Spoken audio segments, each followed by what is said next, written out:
Yeah, 7 nights a week. Join us.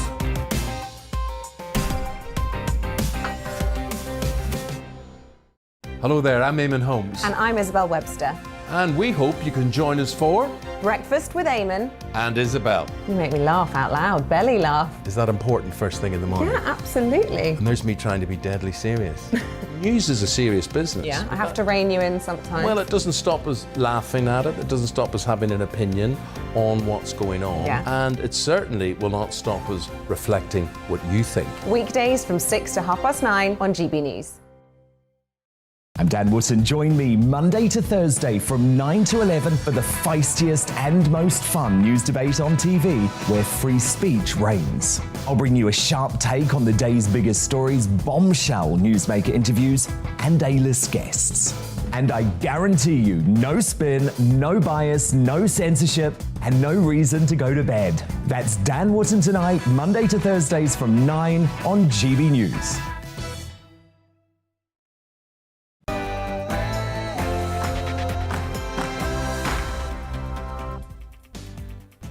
Good evening, welcome along to Neil Oliver Live on GB News TV and on radio.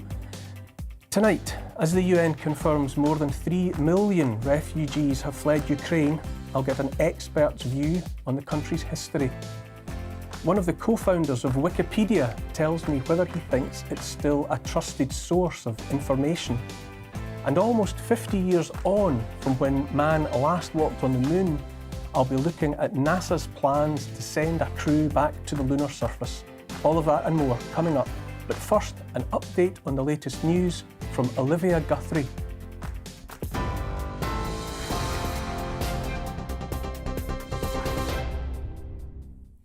Thank you. Here's the latest in the GB newsroom. The war in Ukraine has dominated the Conservative Party's spring conference, with the Prime Minister saying Russia's president launched the invasion because he fears a free and democratic nation as his neighbour. Boris Johnson told the Tory faithful Vladimir Putin is panicking about the prospect of a revolution in Moscow. He was frightened of Ukraine because in Ukraine they have a free press. And in Ukraine, they have free elections. And with every year that Ukraine progressed, not always easily, towards freedom and democracy and open markets, he feared the Ukrainian example, and he feared the implicit reproach to himself. Because in Putin's Russia, you get jailed for 15 years just for calling an invasion an invasion. And if you stand against Putin in an election, you get poisoned or shot.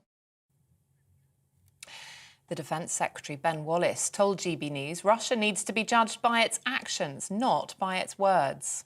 As the Prime Minister said, the problem is if he's successful in Ukraine, it won't stop there, because in his own articles and speeches, he effectively lays claim to the Baltic states and other parts of what was either once the former Russian Empire or the Soviet Union. And I think it's really important people understand that when you have a president who writes and speaks like he does about sort of ethnic nationalism, and that he has sort of rights over them, then we should all worry for our own security. It's that type of language that led to the Second World War. Well, in Ukraine, the prosecutor's office says 112 children have been killed since the start of the Russian invasion. In the east, the governor of Luhansk says a humanitarian corridor is being opened for residents trying to evacuate the region. Meanwhile, President Volodymyr Zelensky is calling for face-to-face talks with his Russian counterpart, telling Vladimir Putin it's time for comprehensive and meaningful negotiations. I want everyone to hear me now, especially in Moscow. The time has come for a meeting.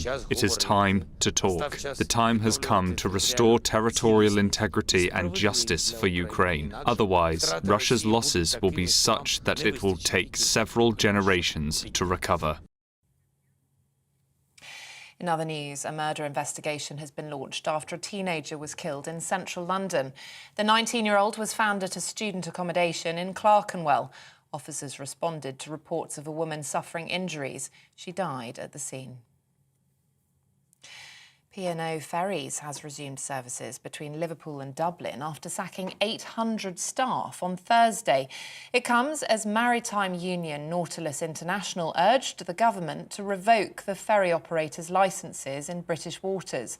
In a letter to the Transport Secretary, the union also called for any taxpayer money received during the pandemic to be returned. TV, online and DAB+ radio. This is GB News. Now it's back to Neil Oliver Live.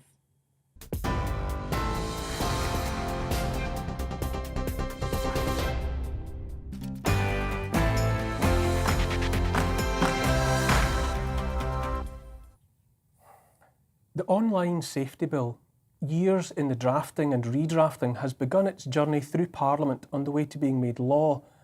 Even after all this time, 5 years or so of discussions and tweakings, no one seems to like it very much. It is the already unwanted and disowned child of many parents. Plenty of commentators are saying the bill provides yet more tools for stifling free speech, giving our already overmighty overlords more muscles for yet more censorship and control over our everyday lives.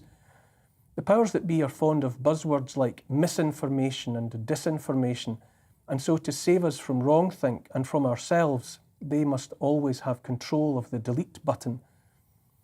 When the idea of the online world was conjured into being in the late 1960s, it was supposed to be a free and open place, owned by no one, controlled by no one. It didn't work out that way, of course, because utopia, which means no place, literally doesn't exist, not even online. Given that the original funding for the internet came from the US military, who really just wanted a way to keep their computers up and running and their lines of communication open in the event of a nuclear war, maybe that's not much of a surprise. What could we realistically have expected from a marriage of the military and the hippies at MIT? For a long time, the motto of Facebook was move fast and break stuff. The idea was sold as throwing off the shackles of the old ways and promising a whole new world, a new way of relating to one another, working and doing things. A lot of stuff got broken right enough. As it turns out, move fast and break stuff played right into the hands of big corporations with a mind to getting a whole lot bigger. While ordinary people have been invited to think the tech revolution would make their working lives easier and more productive, in the end it just replaced permanently employed people protected by outmoded notions like rights with the gig, 0 hours contract economy where rights are among the rubble of other stuff that got broken. Moving faster and faster from the 1970s onwards, the online culture enabled the tiny, ideologically driven elite that created it to win and take all. The online safety bill now making its way through Parliament feels a whole lot like yet another move from a playbook that's well worn by now. Make us, the little folk, feel we're in danger from something we can't see and promise to make us feel safe by assuming yet more control over our lives. The technocrats moved fast and they broke stuff. They broke the national boundaries that stopped them making more money in every part of the world. All the same stuff made for the lowest price at the expense of human beings is increasingly available everywhere so that it's harder and harder even to know where you are. Rather than setting us free, the online world is more and more about uniformity and conformity. Much more of this and it won't matter where you are anyway. This is not just about the online safety bill. Obviously it's not. That piece of legislation is just another brick in the wall. During the past 2 years, we've been swiftly and efficiently herded to the opening of a whole new era. Most people did what they were told in hopes of feeling safe, and yet let's stop for a minute and look at where we are right now on account of what we were told to do for the best. A cost of living crisis of the sort few alive today have ever seen, and no credible ideas about how most might cope with the hits that are coming. Spiking inflation, energy prices rising in a way that's out of control, restated commitment to carbon net zero, and now a land war in Europe that could go in any direction at the drop of a hat. This is where and what we've been brought to by those that insisted with the full weight and force of the law behind them that they would keep us safe from ourselves. In fact, while a handful of billionaires doubled their wealth, the world is apparently more dangerous than ever before.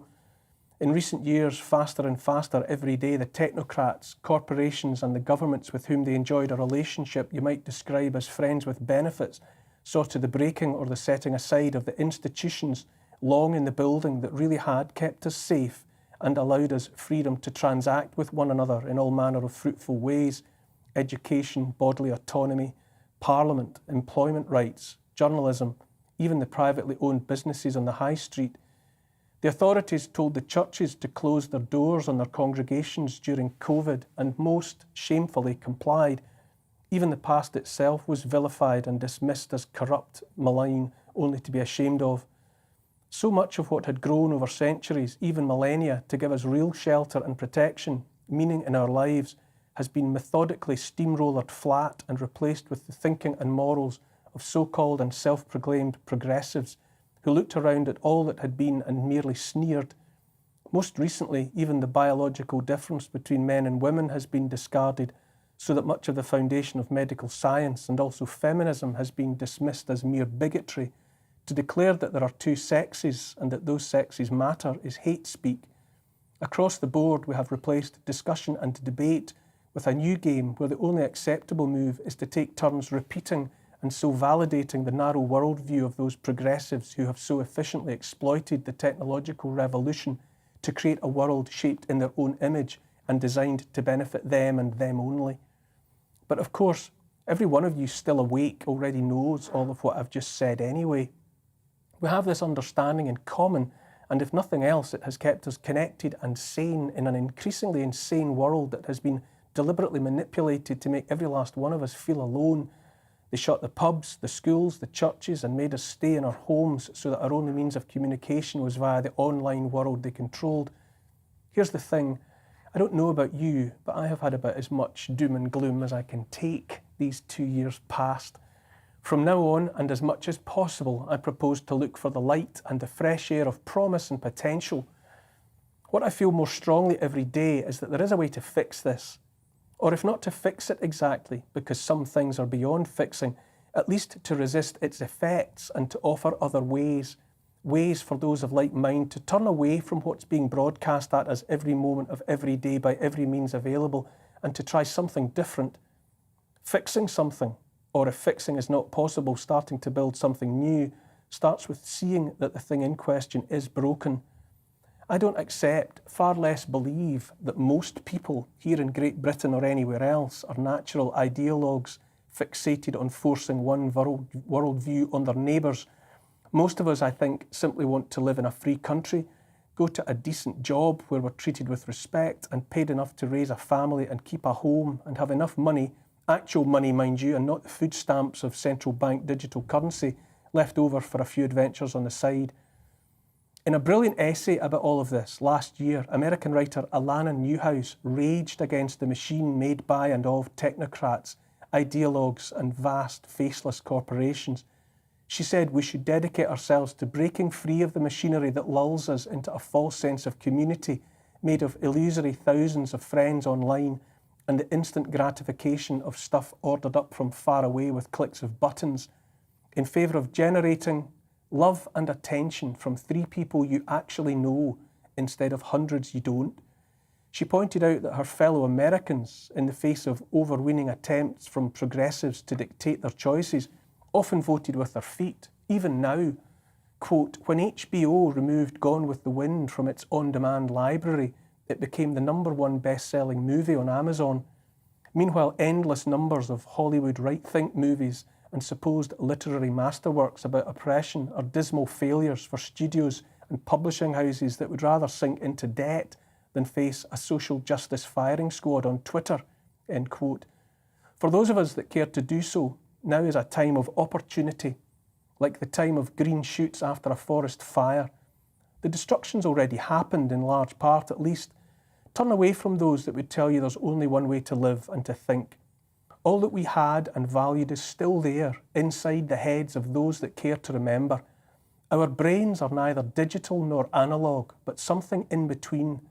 That's the unique human space where we can conceive and so have in the real world once again spaces and institutions made to benefit not governments or corporations or their machines, but us.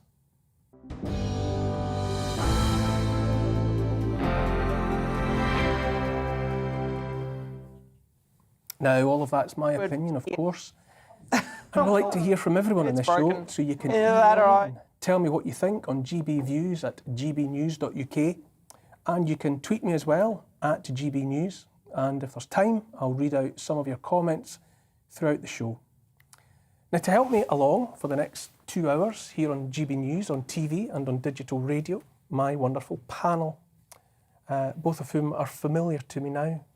Friends, I like to think. The journalist and broadcaster Ingrid Tarrant and the writer and education specialist Tom Buick. Good to see you. Lovely to have you both here to discuss and cogitate and digest.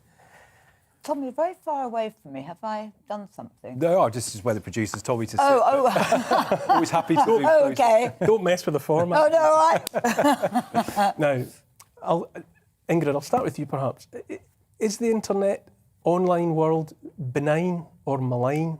Is it moving one way or the other? I think it's moving in both directions. I mean, it's malign in the way that it is controlling, it's picking up on the buzzwords that is wiping out, and it's censoring, and therefore we don't have the ability for free speech. In other respects, I suppose where that online thing is when you get into the really murky world of the paedophile rings and this, that and the other, because that's all part and parcel of the technology. But on the whole, I mean, if we're talking about freedom of speech and our lives, by the way, I thought your monologue was absolutely fantastic. It's a standing ovation piece. Mind you, they all are, really.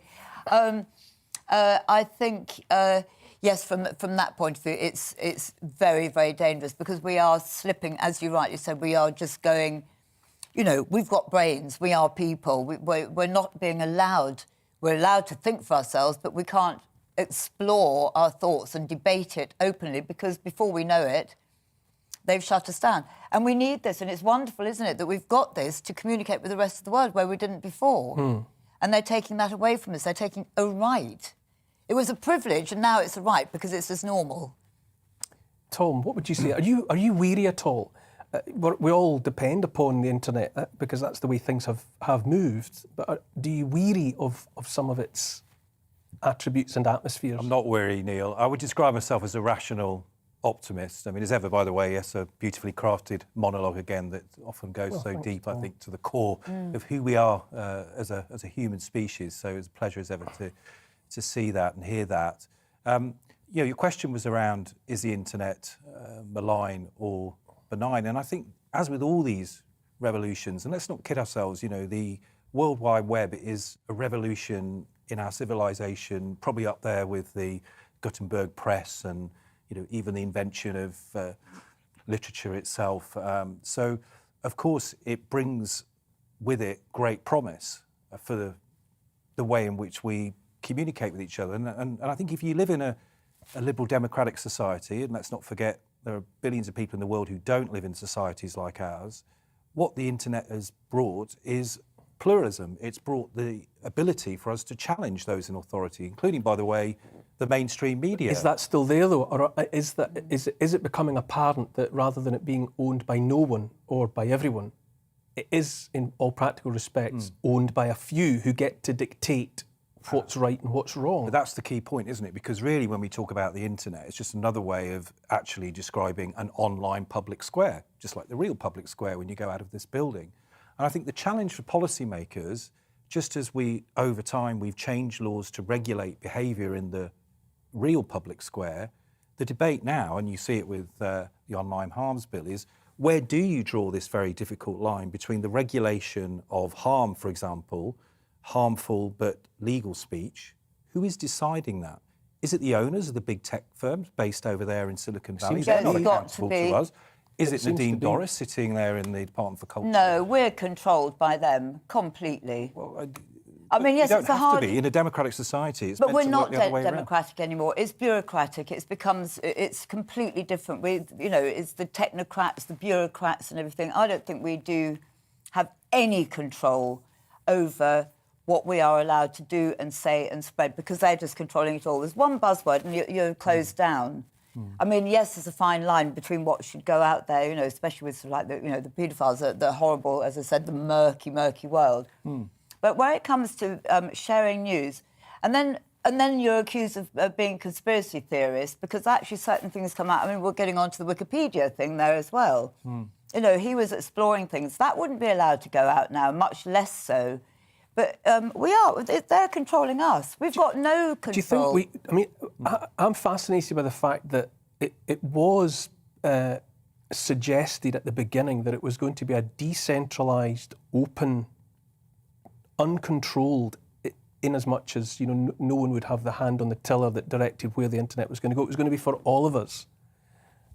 And it plainly isn't that at all. And I wonder if were we just seduced by the convenience of it all? Because there is no denying it makes a certain kind of a life very easy indeed. I mean, you don't need to get out of your bed. Yeah. In don't order need to get the encyclopedia and get updates. But there's that useful adage that says if you're not paying for it, you're the product.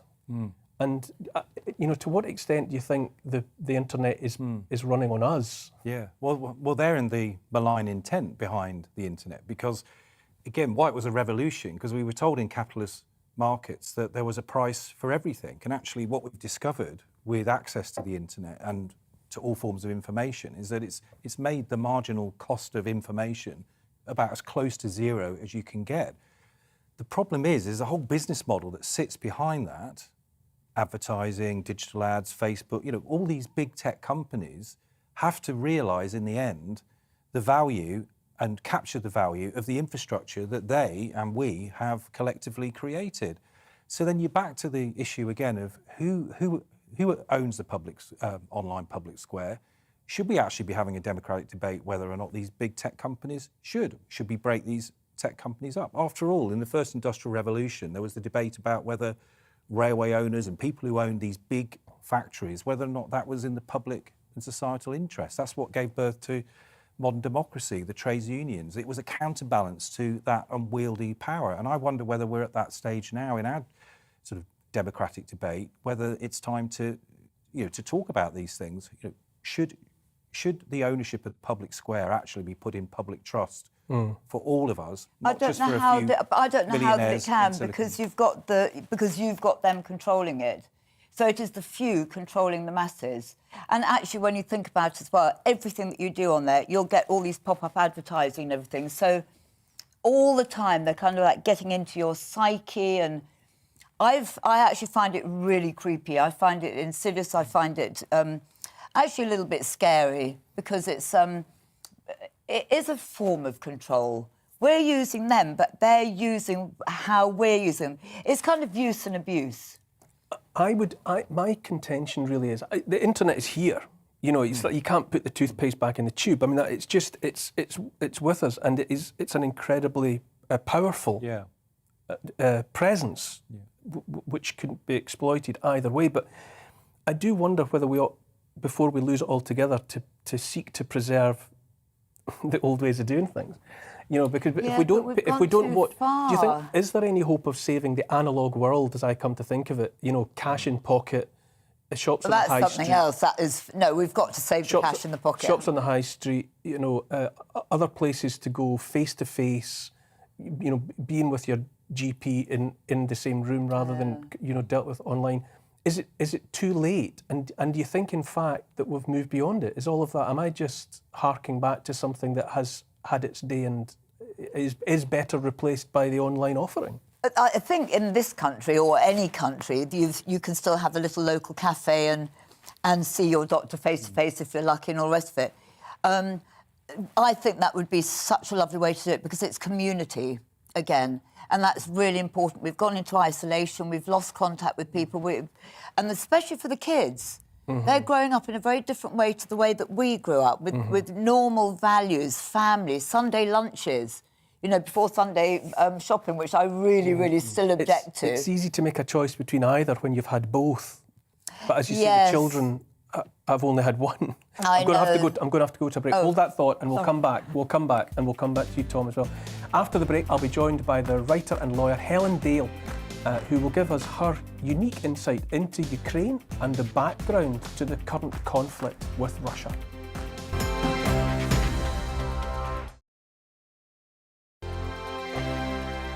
GB News is the UK's home of discussion and debate from all perspectives. To stay up to date on the latest stories, make sure that you subscribe to the GB News channel right here on YouTube. You can watch us live 24/7 across the whole world. You can also check out exclusive content and catch up on previous episodes of your favourite shows. Every day, we ask the questions that you'd ask, so why not add your voice to the conversation in the comments section? Don't forget to subscribe. We are GB News, Britain's news channel. Every night at 11 on GB News, we bring you the next day's stories the day before. It's basically like time travel. If it's a big story, we'll cover it, guaranteed. But we'll also have some fun along the way. Big opinions, big laughs. Sometimes big hair. This is Headliners, the paper review show that won't send you to sleep like the others will. 11 p.m, 7 nights a week. Join us.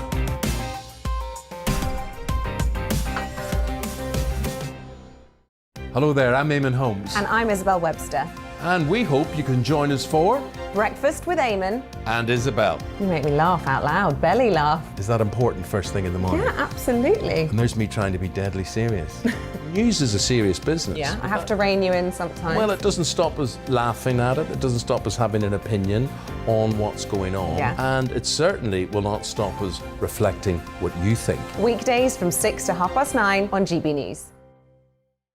I'm Dan Wootton. Join me Monday to Thursday from 9 to 11 for the feistiest and most fun news debate on TV, where free speech reigns. I'll bring you a sharp take on the day's biggest stories, bombshell newsmaker interviews, and A-list guests.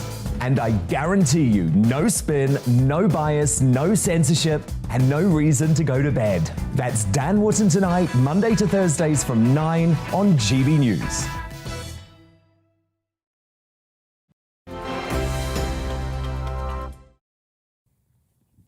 Welcome back to Neil Oliver Live. All the while we're sitting here, the suffering of millions of ordinary people continues to unfold in Ukraine. In hopes of understanding more, I've been reading widely about Ukraine past and present. Joining me now, though, is author, commentator and lawyer, and also my friend Helen Dale.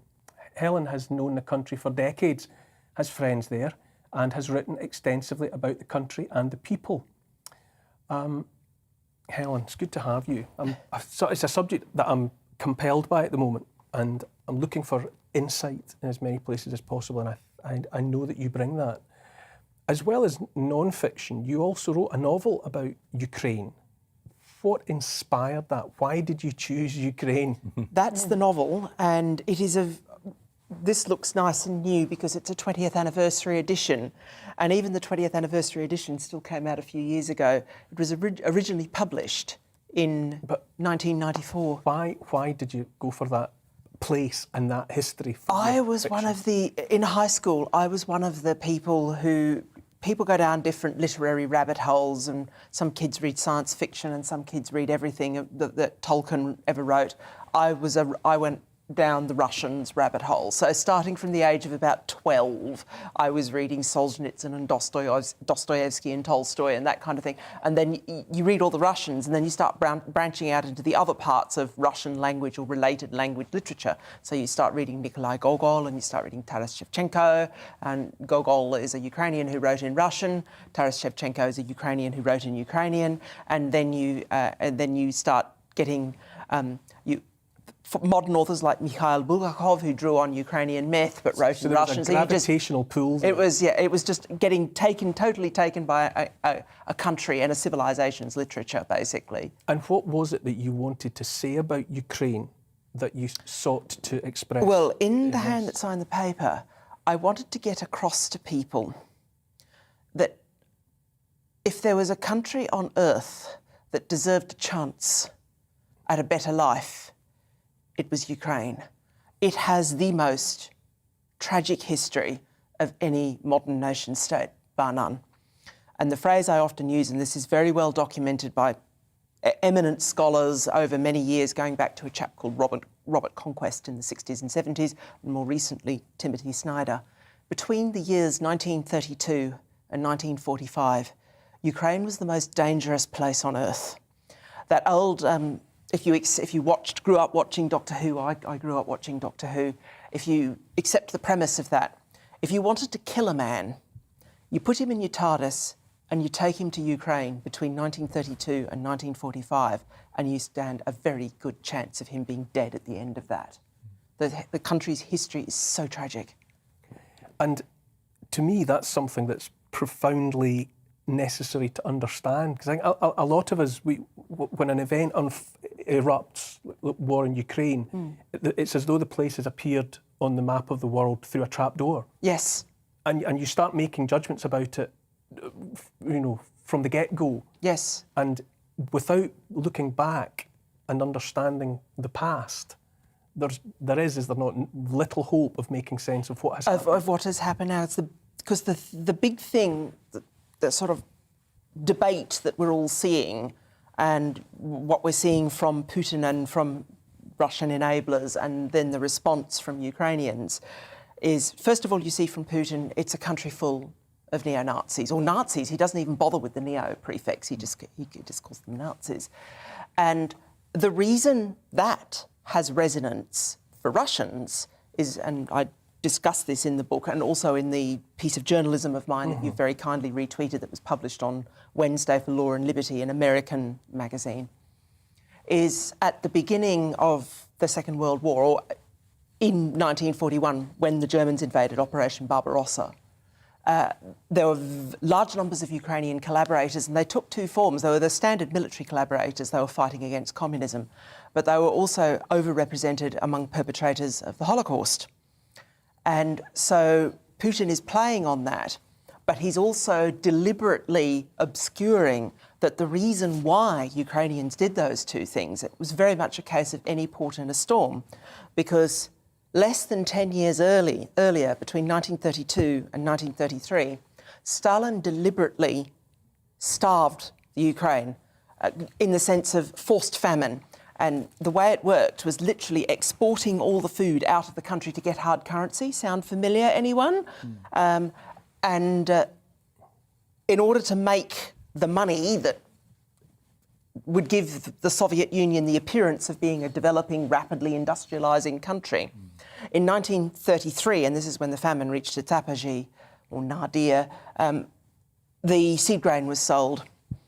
And so in the Duma, the Russian Duma, this is admittedly a few years ago now, even Putin acknowledged that the Soviet Union had killed roughly 7 million Ukrainians. People dispute that figure. I've seen 5 million, I've seen 4 million, I've seen 10 million, but it was many millions. That's the main thing. So the suffering wrought by that famine that was forced on them from above made them seek, as you say, any port in a storm. In a storm. And can I just ask something as well? But wasn't that across the whole of Russia, the famine and the... I mean, wasn't that just the way that it was? There was... Not just they weren't singled out. There was a lot of loss of life across the whole of the Soviet Union. People haven't wrapped, the modern people, until we've started talking about it now as a result of war in Ukraine, Russia invading Ukraine. People just do not realise what a disastrous, murderous mess Soviet communism was. So there were millions of deaths among other people, but proportionally the Ukrainians were hit hardest. And it took on an ethnic effect because there was a subgroup of the Ukrainian population who are often described as kulaks in the West, who were what we would probably consider to be a model minority. They weren't the model minority that you associate with Chinese or Jews. They weren't traders or bankers. They were farmers, exceptionally skilled at agriculture, and they were viciously targeted, and most of them were wiped out. The ones that weren't finished up in Poland. You've described in your opening remarks that you believe that it's a country that deserves a chance like no other. What kind of country had it become before the latest conflagration engulfed it? How would you characterise the Ukraine up until 2022? One thing I've tried to sort of get across to people, and it was at the time this came out, I remember saying, I think the Russians at some point, when they are strong, in 1995, when the controversy over this book happened, Russia was weak. And I said, at some point, Russia will try and invade it again. And people laughed at me because Russia was so weak. Ha, communism's over, look, they're on their uppers. You know, who cares? But I do want to, and I have tried to in more recent journalism when I've been called back to this topic by the invasion, is to get across how much Ukraine has changed. And the easiest and simplest way to get this across to you is I've explained how historically there was collaboration with Hitler. And as you probably know, Volodymyr Zelensky is Jewish. It is more significant for Ukrainians to have elected a Jew president with 73% of the vote than it was for Americans to elect a black man, Barack Obama, president in the United States, because the terrible history of Ukraine, both what happened to Ukrainians first and then what happened to Jews during the war, is worse than anything that happened to American blacks. People just don't seem to grasp this. It makes the Atlantic slave trade look like a dinky toy. The tragedy of this country's history. And when I was seeing Zelensky first becoming popular as an entertainer, that he won the equivalent, the Ukrainian equivalent of Strictly or Dancing with the Stars. Dancing with the Stars or whatever it was, and he was on their equivalent of Britain's Got Talent and all of that kind of thing. He was a very popular, very successful comedian, and he is very funny. When he was starting to sort of go into politics, I thought this will be very interesting because although it was on a lesser scale, partly because it was a smaller country and partly because there were stronger Western norms in the western part of the country, the bit that used to be part of the old Austro-Hungarian Empire and the Polish-Lithuanian Commonwealth, they had corruption, they had bought governments. Yushchenko was basically a Moscow-bought government, and then he was overthrown, and whilst Petro Poroshenko was elected fair and square, he didn't clean up the corruption. There was still serious social problems there. And then to see this Jewish comedian who does not look like the stereotype, particularly of Western Ukrainians. Nazis ran on that stereotype. They're tall and fair and good-looking and that kind of thing, as we've all seen on our television screens now. This person from this background, I thought, if he gets elected, then you know that Ukraine is on that threshold that we associate with true democratic modernity, which in this country was achieved in the 19th century. In the piece that you've mentioned, that's in Law and Liberty, you lay some blame at successive US administrations that you allege that Ukraine was ill-served. Yes, it was. There were two things going on. Russia sees Ukraine as part of Russia. And the easiest analogy I can draw, it is like China with Tibet or Taiwan. They see it as always having been part of the country. There are sort of details in there that I can go into, but it's not worth covering them here. Can I just interrupt again? Sorry, I'm fascinated by this.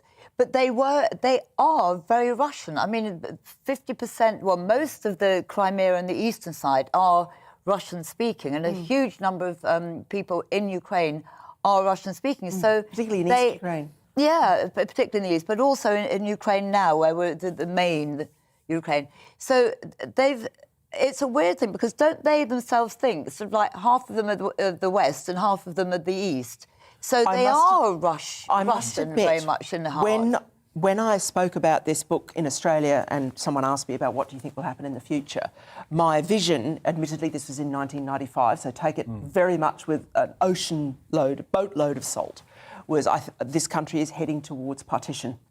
That the eastern part will finish up part of Russia and the western part will finish up with its warm water port in Odessa, will finish up a Western European country, and the division will be roughly down the middle. And it is fair and accurate to say, if you look at all the MOD maps, the big attacks have all been on the west. What would you allege was the misbehaviour by US administration? What they did was they led Ukraine, and this is the Mearsheimer phrase, down a primrose path, where if you're going to have Ukrainian neutrality but also preserve it as a liberal democracy, it has to be Finlandised. And we all know what Finland did during the Cold War. It armed itself to the teeth. It made itself so prickly and dangerous that if Russia invaded again, it would be the Winter War all over in 1939-40, where the Russians absolutely got their noses bloodied by the Finns.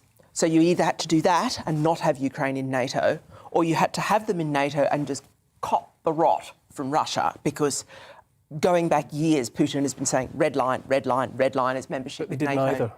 But they did neither. Everything was done very badly and very sloppily. The worst offender, I'm afraid, was Obama, where he kept saying, oh, membership of NATO. Can I just ask again, sorry, because I'm reading so much, my head's actually in a spin, and I've even started reading Lenin, for God's sake. No, seriously, I've got to get my head round this.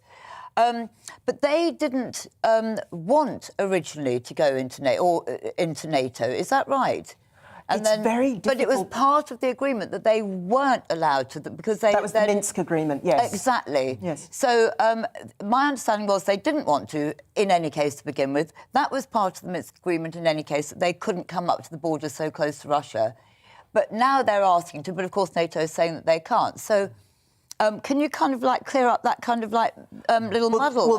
Well, no, the muddle exists because you had successive US administrations from different parties making different decisions and saying different things, where one possibility was Minsk, no membership of NATO, we just need to arm you, and that was put about by various people. Bush the lesser, I call it in my piece. But then you have Obama saying, oh, no, maybe NATO membership is an option. So, in a sense, Ukraine was made a victim of our democracy, well, not our, because it's obviously we're the United Kingdom, but the US's democracy and governments changing colour and then coming up with different policies towards this third. But what about the Minsk agreement? Because that, you can't just tear it up. That was actually something to really kind of protect everyone. So, well, the problem is everyone has torn all those early agreements up because Ukraine gave up its nuclear weapons and Russia guaranteed its territorial integrity, including at that point Crimea and Luhansk and Donetsk. So this is what I try to... The Law and Liberty piece, which Neil has very kindly retweeted, goes into some of this history and provides lots of links and tries to explain these backgrounds as clearly as I can.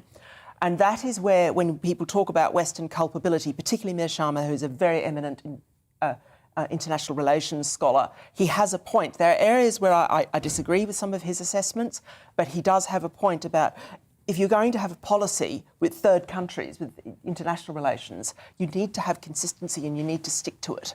And that just didn't happen. Helen, it's brilliant stuff. I so wish we had twice, 3 times as long to talk to you. But the book is great. Please pay attention to the book. And I will endeavour to make sure we continue this conversation at another time, maybe in another episode. But thank you so much, Helen. Brilliant stuff. Thanks, Neil.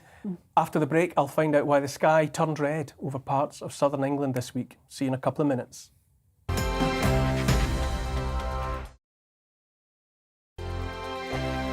GB News is the UK's home of discussion and debate from all perspectives. To stay up to date on the latest stories, make sure that you subscribe to the GB News channel right here on YouTube. You can watch us live 24/7 across the whole world. You can also check out exclusive content and catch up on previous episodes of your favourite shows.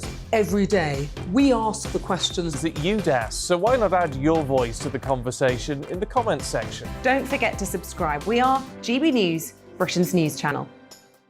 Every night at 11 on GB News, we bring you the next day's stories the day before. It's basically like time travel. If it's a big story, we'll cover it, guaranteed. But we'll also have some fun along the way. Big opinions, big laughs. Sometimes big hair. This is Headliners, the paper review show that won't send you to sleep like the others will. 11 p.m, 7 nights a week. Join us.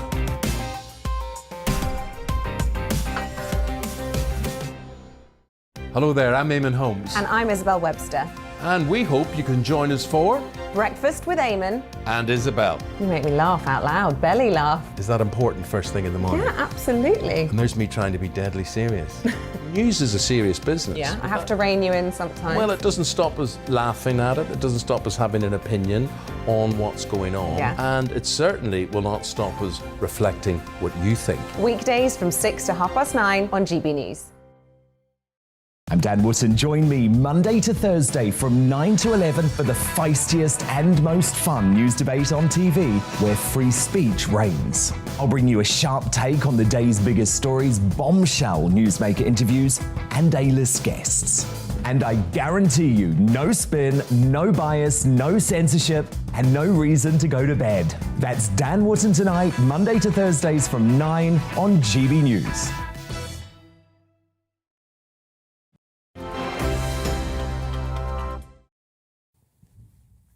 Welcome back. I've got time for a couple of pieces of social media that's come in. David via email says, we're not far behind Russia with online censorship. Catherine and Andrew via email say, time and again on Saturdays you speak for us poor loners so that we don't feel alone when we hear you. And Mary via email says, spot on, I'll be going forward filled with optimism. That's good to hear. I'm delighted for you, Mary. Hang on in there and keep the faith. Folk in the south of England awoke this week to find the sky turned red and their cars covered in red dust. Some even wondered on social media, where else, if it was caused by events in Ukraine. In fact, it was all a product of the weather, specifically, I think, a low-pressure system centred on Spain. Joining me now to discuss the phenomenon is Jim Dale, who's the Senior Meteorological Consultant at the British Weather Services. Hello there, Jim. Thank you for joining me. Hi, Neil. Good evening. Good evening. Good evening. This story rang bells for me. I'd be right in saying that this happens from time to time, doesn't it? Yeah, it does. It's one of those occasions. I'm trying to think what it is sort of is equivalent to, but it's one of those events. I would say every couple of 3 years we get these drafts of southerly air. The storm you're on about, by the way, is Storm Celia. That's the one that the Spanish Met Office named, and it occurred. You're right, in southern Spain, Morocco, Gibraltar way, and it gave them a lot of rain. In actual fact, some floods and much needed rain because they've been in drought conditions. But on its eastern flank, southerly winds drafted all the way up through Spain, through France, across the Pyrenees, turned the ski slopes a nice shade of brown or orange, so it wasn't just red, and then eventually through France into southern England. And if you can see on the screen, I've got an example right in front of me there that I've taken off my own little table. This is a good shade of brown, I should say, but that's straight out of either Spain or the Sahara, so it's one or the other. Travelled all the way up, and there we go. Did anywhere, did places have it badly enough that it was causing any kind of, was it a hazard, for people with breathing difficulties? I'm glad you mentioned that. Yeah, because we look upon these events as being, you could say, a lighthearted exercise. In other words, we all have a little laugh or a little bit of fun, a bit like snow falling for the first time, only it's sand. And yeah, in certain countries, I'm not saying this time around, but certain countries suffer this year in, year out, where you get sand into the atmosphere, not just sandstorms per se, but the type of events that we're seeing, and they can get into lungs, bronchial problems, all of these sort of things. It's kind of two sides of the coin, if you like, because the good side of it is these little sandstorms, sand bits and pieces do contain a lot of chemicals, potassium, nitrogen, and so on, and these fertilize the ground. So in one way, there's a good side to it. In another, there's a bad side. And it's not just ourselves, because we all often see the Sahara, the sand from the Sahara get lifted up and pushed across the other side, across the Atlantic, on the trade winds, into the Amazon, which again feeds the nutrition. It's actually the nutrition, the chemicals that are involved, will feed the forest and help them. Once the dust is airborne, and I think I read figures that was like 2 kilometres up in the sky, what keeps it there? And then finally, what makes it drop? How does the sky clear? Okay. Well, the first thing to say is we're controlled by upper air winds. We can talk about the winds all day. We had a nice cold wind today across much of the UK. Up there is where the action actually happens. So when these updrafts, if you like, that takes the sand, the dust upwards, they actually stay up there. They circulate and they get moved by upper air winds. And those winds find their way mainly through the jet stream from our own purposes, from our own from where we're located here in the UK.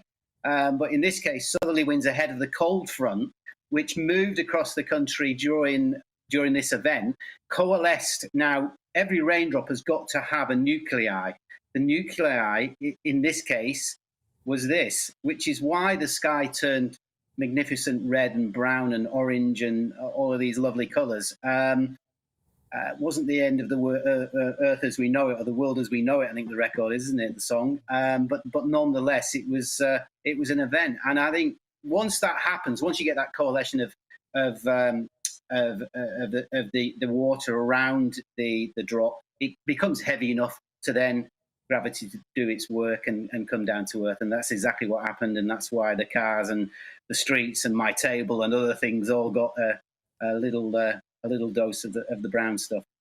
I find it such a fascinating reminder about what a truly global phenomenon the weather is.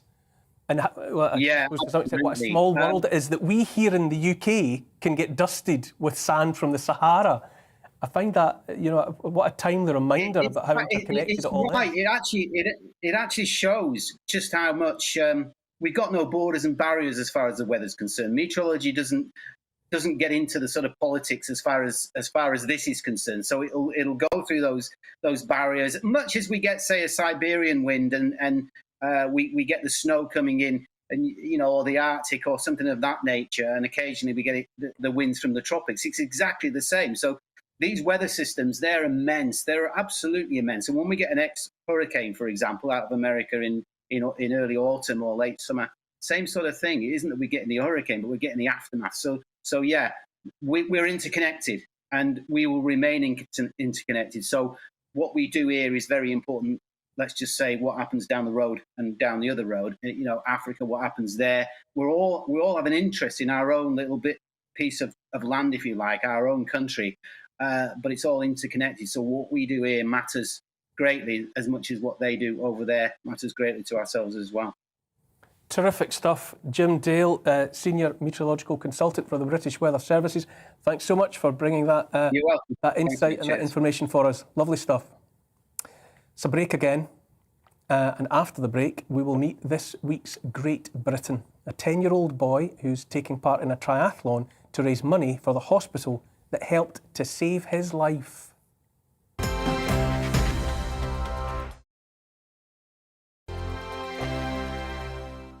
GB News is the UK's home of discussion and debate from all perspectives. To stay up to date on the latest stories, make sure that you subscribe to the GB News channel right here on YouTube. You can watch us live 24/7 across the whole world. You can also check out exclusive content and catch up on previous episodes of your favourite shows. Every day, we ask the questions that you'd ask, so why not add your voice to the conversation in the comments section? Don't forget to subscribe. We are GB News, Britain's news channel.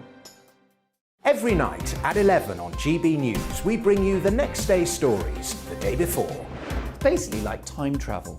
If it's a big story, we'll cover it, guaranteed. But we'll also have some fun along the way. Big opinions, big laughs. Sometimes big hair. This is Headliners, the paper review show that won't send you to sleep like the others will. 11 p.m, 7 nights a week. Join us.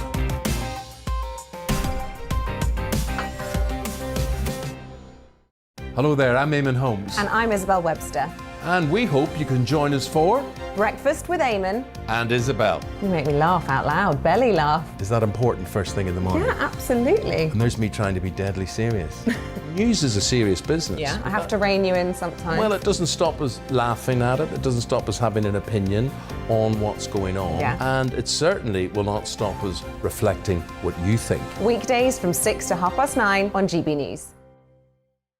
I'm Dan Wootton. Join me Monday to Thursday from 9 to 11 for the feistiest and most fun news debate on TV, where free speech reigns. I'll bring you a sharp take on the day's biggest stories, bombshell newsmaker interviews, and A-list guests. And I guarantee you, no spin, no bias, no censorship, and no reason to go to bed. That's Dan Wootton Tonight, Monday to Thursdays from 9 on GB News.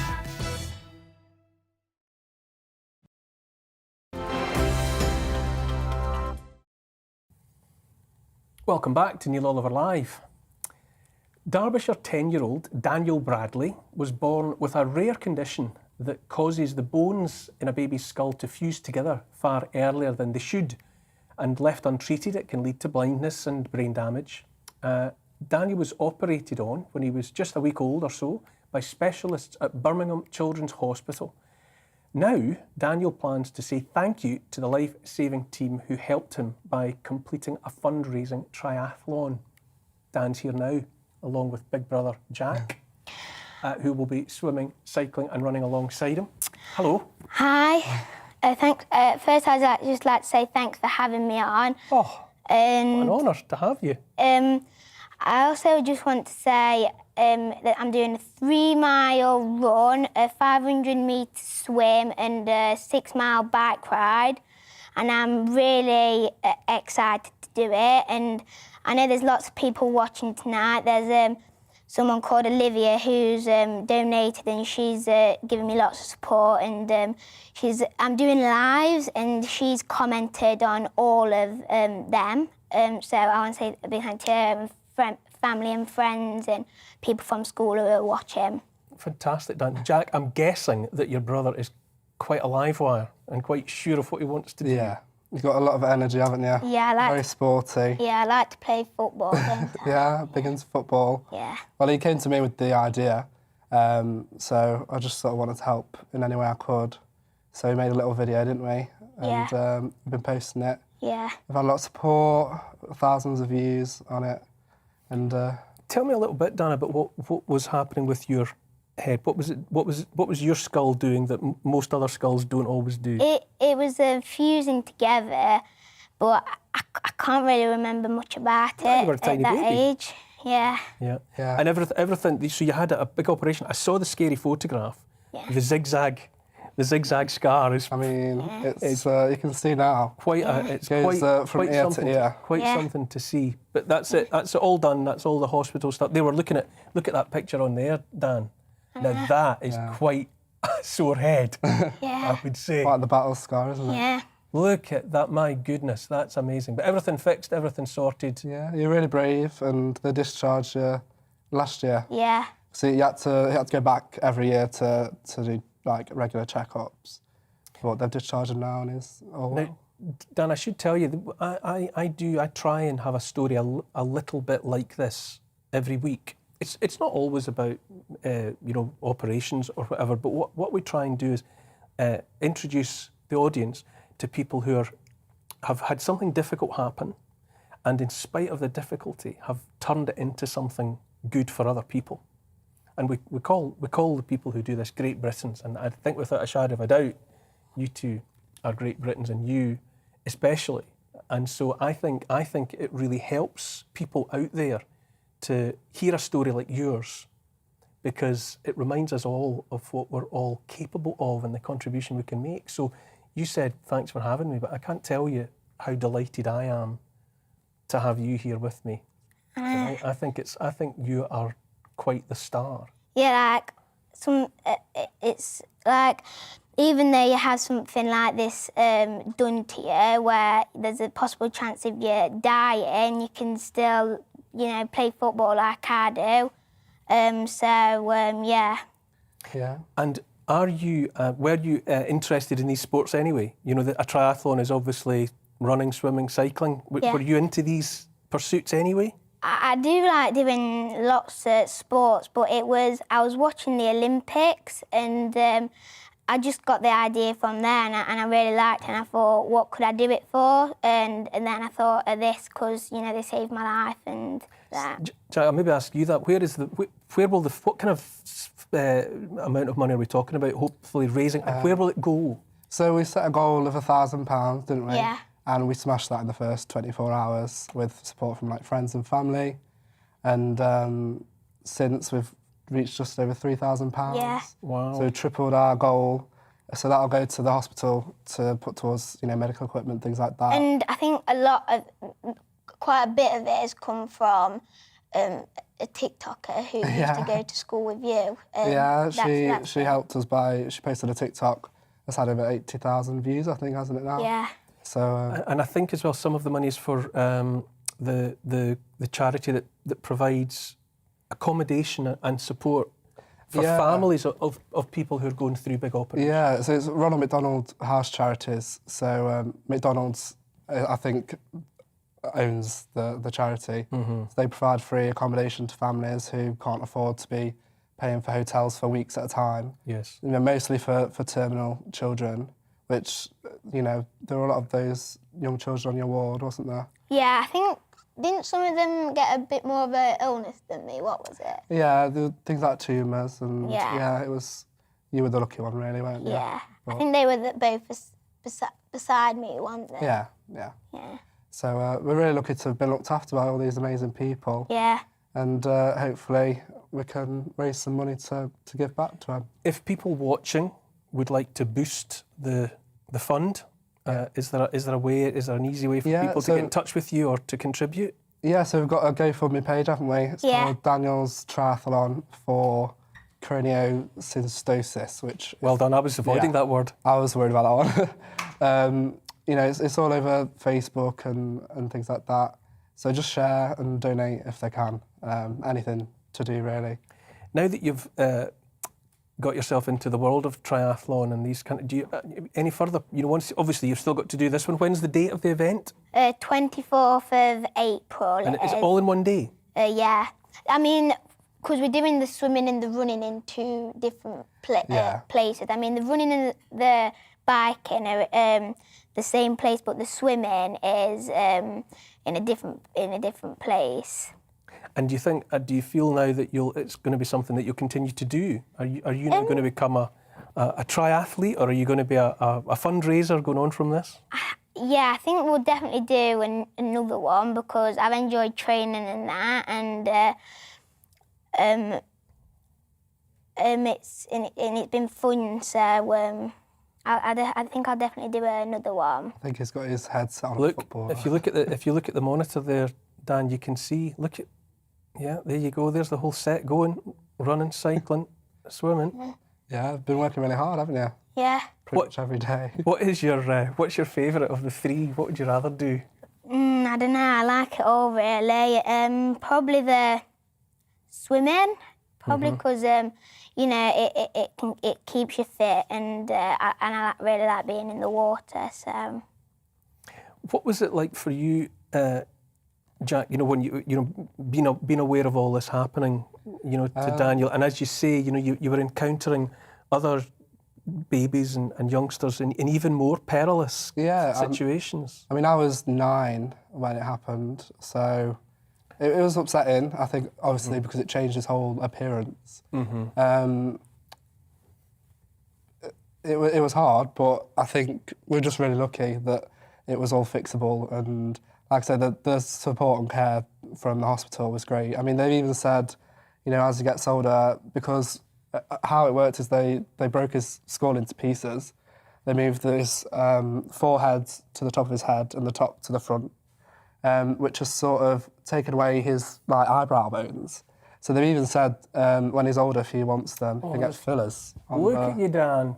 On the NHS. And you see, you don't remember. I'm not remotely surprised that you don't remember that. Look at you. No. Just a wee toot. The thing that's funny is, I mean, hours after that photo was taken, he was running up and down the ward, being followed round by our dad with an IV. Oh, He'd wow. never stop running, do you? Right. Gosh, so you were able, well, you won't remember, but able to be up and about just right away? Yeah, I think I could start kicking a ball as soon as I could start walking, and that was only after 10 months, wasn't it? Yeah. Yeah, maybe it was a sign. Yeah. And I think I've got a feeling that you'll go on and do a lot more than this, you know. I think listening to you and listening to the kind of determined chap you are, I think this is only the start of something for you. Yeah, thanks. Do whatever you put your mind to, I think, can't you? Yeah. Yeah. You want to play for Derby County, don't you? Yeah. They put my video on. They did. They showed it at the stadium during a match. Ah, so you're a football fan and that's your team, is it? Yeah. You go every Saturday? We go sometimes. Well, you normally have your own matches on a Saturday, don't you? Yeah. You're not that big into football, are you? Not really, no, but I do come and see you sometimes. Yeah. Yeah. Well, look, I say honestly, I can't get enough of meeting people like you, and you, Jack. I think it's inspirational because we live in, there's a lot going on in the world. I'm sure you've noticed in the news, and a lot of it makes people feel a bit down in the dumps. And then guys like you come on and you tell a story like yours, and it makes everybody see the world in a slightly different way, in a slightly more optimistic way. So as I say, we call folk like you Great Britons. So I'm going to shake your hand because I'm delighted that you've come along, and I wish you all the very best with your Thanks. with your endeavour next month, and I'm sure it will be a complete success. Yeah. Thank you very much. Thank you. Thanks for having us on and talking to us. It's absolutely our honour. You've made my night. Thank you. Thanks. Okay, you're watching Neil Oliver Live. I'm here until 9 o'clock. This is GB News on TV, online and on digital radio.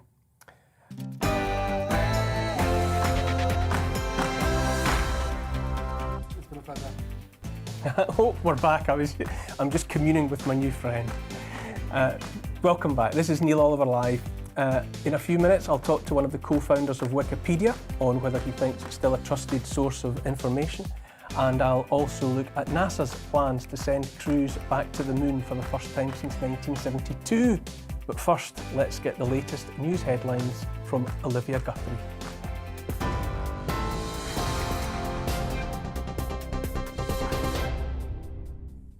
Thank you. This is the latest from the GB Newsroom.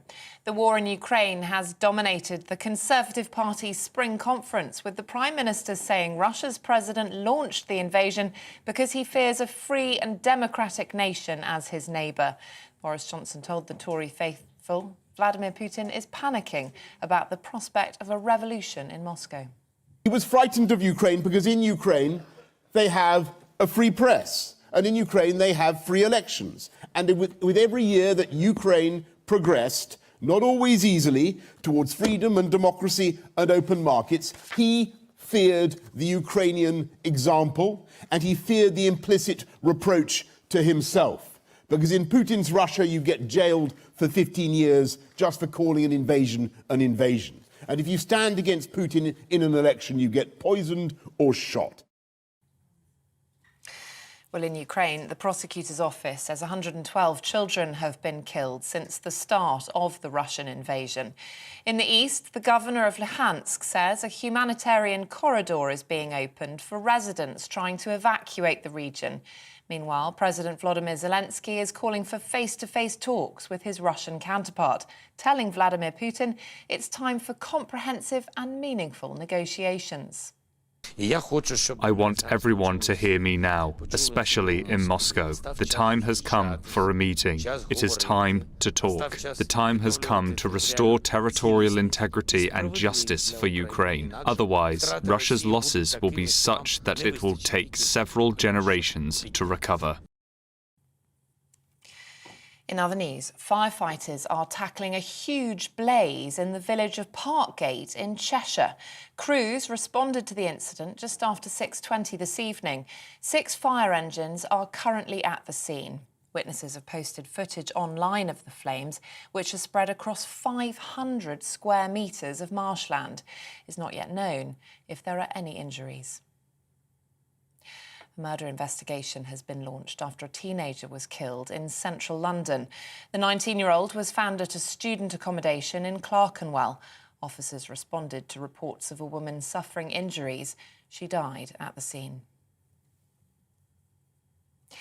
P&O Ferries has resumed services between Liverpool and Dublin after sacking 800 staff on Thursday. It comes as maritime union Nautilus International urged the government to revoke the ferry operators' licences in British waters. In a letter to the Transport Secretary, the union also called for any taxpayer money received during the pandemic to be returned. TV, online and DAB+ radio, this is GB News. Now it's back to Neil Oliver.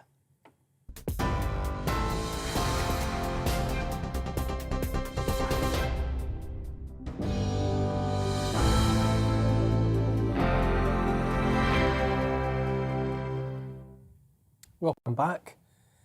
Now, the free online encyclopedia, Wikipedia, I'm sure everyone has dipped into it from time to time, was established in 2001 and it runs to millions of articles. It's often described as the largest and most read reference work in history. But now, according to one of the site's co-founders, Wikipedia can no longer be trusted as a source of unbiased information. Larry Sanger says the site has betrayed its original mission by deliberately presenting biased establishment views. And he joins me now. Hello, Larry. Thank you for making time for us this evening. Absolutely. Thanks for having me. No, it's good. It's such a fascinating topic. If you could, take us back to the beginning. What was the original idea, the inspiration, the seed that grew into Wikipedia? Right. Well, without getting into all of the details, there are a lot of them. The vision was, and this is something that Jimmy Wales and I shared very well, was to give people free access to the sum total of human knowledge. And that was defined essentially as not what had been proven beyond the shadow of a doubt, but the widest range of views, neutrally expressed. So neutrality was actually baked into the concept from the beginning. And obviously we thought that this would be a great help to students and uneducated people around the world. And well, people have told me that actually over the years. But unfortunately, it has changed quite a bit since the early days. Now, it's been up and running for 20 years or so. When, along that long line, do you think it ceased to be a trustworthy resource, and why? Well, let's put it this way.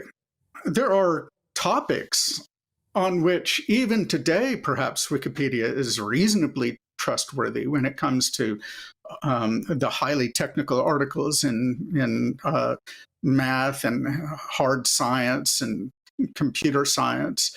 But in topics in the humanities and social sciences, where bias was possible, I started observing a definite drift away from the ideals of the original neutrality of Wikipedia, I would say beginning around 2005. And it was quite a gradual process. And it became, I remember comparing Wikipedia to the BBC, if I'm not mistaken, back in like 2010 or 2012 or so. So it was about like that then. Then in the last 5 years, basically since 2015, 2016, especially after Trump and Brexit, the radicals really have taken over. At least I would say the establishment left has taken over. It's difficult to find any views on Wikipedia that are not expressed with great contempt if they aren't establishment left views. So, and a lot of, no, go ahead. What would you cite as, say, some of the most egregious examples? You know, if there were, you know, I don't know, a top 10 that you, in your opinion, would distrust. What might some of those be? I wrote a couple of blog posts in the last couple of years, and it really is hard to give you timely examples because the website does change quite a bit. But I'll give you a few that I can recall. I can't say if it's been changed since. One of them certainly is there was very little information to be found about Hunter Biden's laptop. So I don't know how familiar you know you Brits and Scots are about clearly it was a story that was reported in I think in the New York Times. It was dismissed as being part of it was dismissed as propaganda, and most recently it has been acknowledged that it was that the allegations being made about the content of emails was correct. Exactly. Well, it was actually first reported in the New York Post, which is the competitor of the Times, right? And then it's the Times that recently essentially backtracked and it was buried in a story, and it's amazing. And of course, reflecting as it does the establishment view on most everything, Wikipedia had nothing but contempt to say about these ridiculous conspiracy theories. That's what they were considered to be. But it turns out that it was true. There are a lot of other examples that can be given. There is an article about Jesus that expressed some doubt about whether in the original apostles called Jesus Christ, and said that there is basically cast aspersions on the whole idea of the historicity of Jesus. Now, of course, that's the normal academic point of view on that subject, but it's not a neutral point of view, right? At least that point of view should be attributed to the people who hold it. So that's my complaint, and that you never would have seen something like that 15 years ago. Larry, I have guests with me in the studio, and I'd like to open up the discussion with them. I was watching you paying rapt attention to that, Tom. Is Wikipedia, first of all, a resource that you've relied on over the years? I'm just so enamoured, Joe, to see Larry, and indeed, his co-founder. What they, I think, delivered to the world was, frankly, knowledge and information that has been actually the preserve of the elite. If you grew up in a household, and I didn't grow up in one of these households, with the Britannica Encyclopedia, and I remember going into some households where they were very proudly displayed all across. Then you had access to information, to history, and but what Wikipedia delivers is it's all at a touch of a button. But that said, what I have noticed as the years have gone by is what I think started off as being a resource that was about bottom-up editorial control, what I think has been called also the wisdom of the crowd. So there was no one editor. It was about a number of different editors and writers coming in. Open source. To moderate, open source. And I think that's the point about neutrality. But now, when I go to Wikipedia, and the point about the establishment takeover, so for example, any profile of a leading public figure now, it reads like a sort of sanitized CV that you're actually accessing. It's very hard to get a kind of rounded view of that individual in terms of their public life. Why is that? What's happening with that sort of process that's ensuring that that's sanitized? Well, perhaps, Larry, you could answer that question. Have the processes of creating the content and monitoring and editing the content changed during the 20 years? Yeah, I think so. In the early years, especially the first 5 years, people really didn't care that much about what was said about them on Wikipedia. But that, as it became clear over the years that people were paying attention to and actually forming their opinions about people based on what was contained in their Wikipedia articles, they, I think, PR firms and internal marketing of not just politicians, but corporate heads and corporations and all kinds of things started playing the game. And the game in some ways hasn't really changed. You just have to be able to play it very well. And so Wikipedia is like a battleground in information warfare. And there are people who spend a lot of money. No doubt they bribe. I can't prove this, but I fully believe it to be true. I'm sure that there are people with a lot of money who bribe the people on Wikipedia who happen to have the most pull in the system to just make sure that the articles read as they're supposed to. And I've talked to some wiki PR corporations, a couple of them, who have said off the record pretty much this. And just beyond that, you can, in the early days, again, when people were less sophisticated about Wikipedia, you could see that the edits came from Langley, Virginia, in other words, CIA headquarters, and they were editing articles about the CIA and topics of interest to the CIA.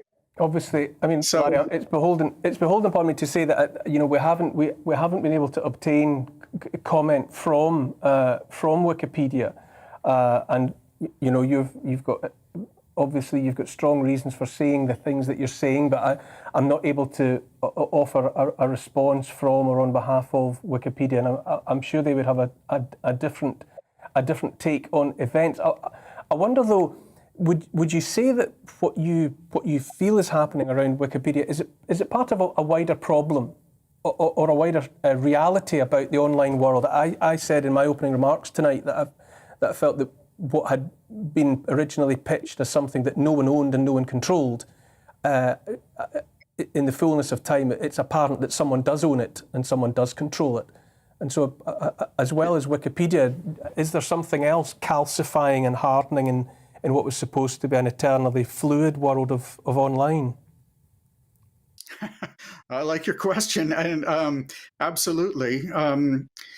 The problem that I see with Wikipedia, that it has in common with the problems with big tech, is information control, basically. And there's two aspects of that.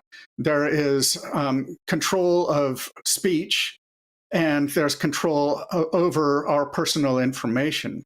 The latter is not really so much of a problem on Wikipedia, to the extent that Wikipedia articles do sometimes libel people and there's no recourse. But that's actually a different problem from problems of privacy. And it's only a problem for people who are important enough to have Wikipedia articles. No, the problem, and it began basically as Wikipedia was rising in the public eye around 2005 to 2010, was the concentration of power in the hands of a few giant Silicon Valley corporations. So sometimes they're called the FANG corporations, like Facebook, Amazon, and Google and Apple and so forth. The problem is that they basically, in order to interact with their information, you have to create an account on their websites, and then they own all of the information that you contribute to them, or at least they co-own it. You don't have complete control. And it's hard to export it in a way where you can do the same sorts of things off of their networks. So I can export all of my tweets from Twitter, okay, but what I can't do is maintain the same sort of conversations that I had with my followers on Twitter. So what there really needs to exist, which don't yet, the internet used to be built on decentralized networks where there was no oligarchy in control of everything. There were literally thousands or millions of different servers that were connected together. And it was a great flowering of freedom. That's basically how it worked in the 1980s, 90s, and the early 2000s. And then it started getting locked down. So what we need to do is to go back to decentralized networks where people own their own domains, they own their own data, they own their own social media feeds, and they publish their data according to common shared standards. So instead of everything being filtered through the Twitter network, it's released to the whole world under a common social media standard that anybody could build apps from and make use of.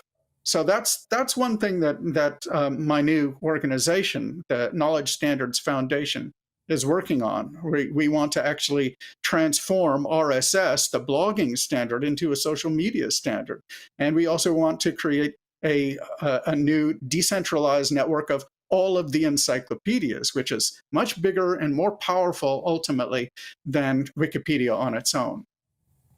Larry Sanger, co-founder there of Wikipedia, you've raised a subject that is, what a talking point in relation to a resource that I know many people take for granted as a trusted source of information, and that you've invited us to think about it in a different way and maybe ask some pertinent questions, and also about what I would definitely say is the necessity is that decentralization of the internet. Thank you so much for drawing our attention to that subject this evening, and it's a conversation that I will hope to pick up with you at another time. Thank you, Larry Sanger.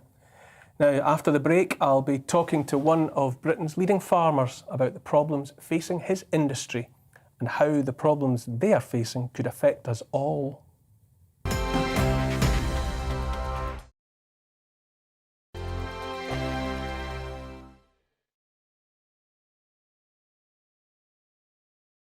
GB News is the UK's home of discussion and debate from all perspectives. To stay up to date on the latest stories, make sure that you subscribe to the GB News channel right here on YouTube. You can watch us live 24/7 across the whole world. You can also check out exclusive content and catch up on previous episodes of your favourite shows. Every day, we ask the questions that you'd ask, so why not add your voice to the conversation in the comments section? Don't forget to subscribe. We are GB News, Britain's news channel.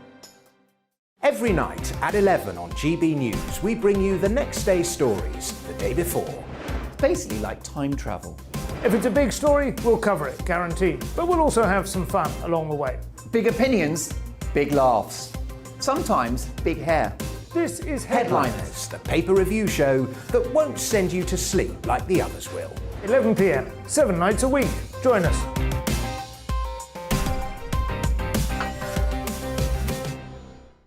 Hello there, I'm Eamon Holmes. And I'm Isabel Webster. And we hope you can join us for Breakfast with Eamon and Isabel. You make me laugh out loud, belly laugh. Is that important first thing in the morning? Yeah, absolutely. And there's me trying to be deadly serious. News is a serious business. Yeah, I have to rein you in sometimes. Well, it doesn't stop us laughing at it. It doesn't stop us having an opinion on what's going on. Yeah. And it certainly will not stop us reflecting what you think. Weekdays from 6 to 9:30 on GB News. I'm Dan Wootton. Join me Monday to Thursday from 9 to 11 for the feistiest and most fun news debate on TV, where free speech reigns. I'll bring you a sharp take on the day's biggest stories, bombshell newsmaker interviews, and A-list guests. And I guarantee you, no spin, no bias, no censorship, and no reason to go to bed. That's Dan Wootton tonight, Monday to Thursdays from 9 on GB News.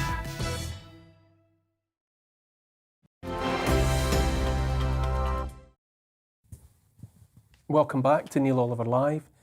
Last week we had an in-depth discussion on the cost of living crisis that's affecting millions of people across the UK. Our West Midlands reporter Balvinder Sidhu has been to see one single mother who says she could be evicted as she struggles to cope with rising energy and food bills. Notifications of unpaid bills keep popping up on Christine Borton's phone. She says she had to stop working in November, and since then her financial struggles have escalated. Where I get my gas and electric from, I'm in a lot of ways with them as well. And they even send me a message, text message, that they will be taking action. If I'm less in the house, I'm happy, so that I don't have to turn on the gas and the electric.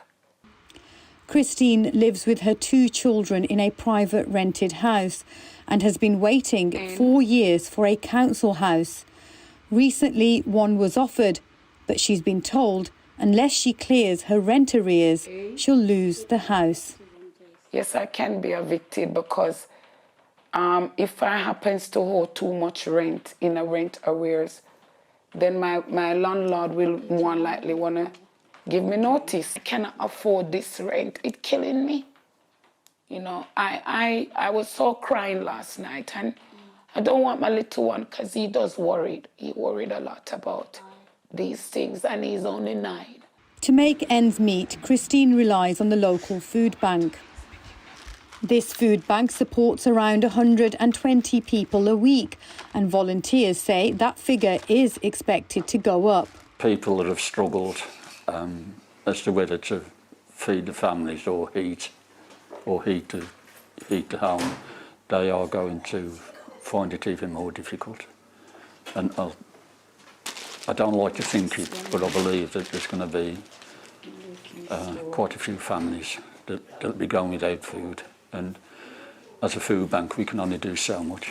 Christine says she's desperate to return to work, but a delay in her visa means she's unable to work or claim benefits. Overall, my bill comes to at least £1,300 for my bills at the moment.